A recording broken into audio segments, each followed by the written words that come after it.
Kerajaan Perlis mengumumkan bahawa negeri itu tidak akan meneruskan pelaksanaan sistem parkir berpalang, sebaliknya ia akan digantikan dengan mekanisme sistem pembayaran yang lebih pintar dan mudah. Langkah itu dibuat selepas kerajaan negeri mengambil kira beberapa pandangan termasuk pihak Majlis Perbandaran Kangar MP Kangar dalam memastikan keselesaan dan kemudahan rakyat negeri itu yang meletakkan kenderaan mereka serta melakukan pembayaran selepas itu dapat dipermudahkan.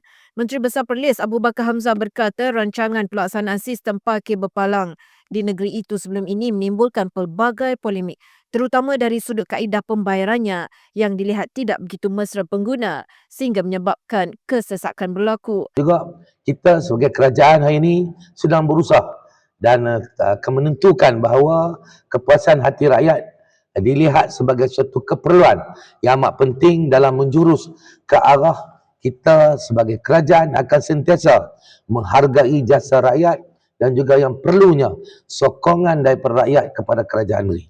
Mengambil kira dan kita mengambil kira beberapa faktor demi kesejahteraan rakyat, demi kemakmuran negara dan juga negeri.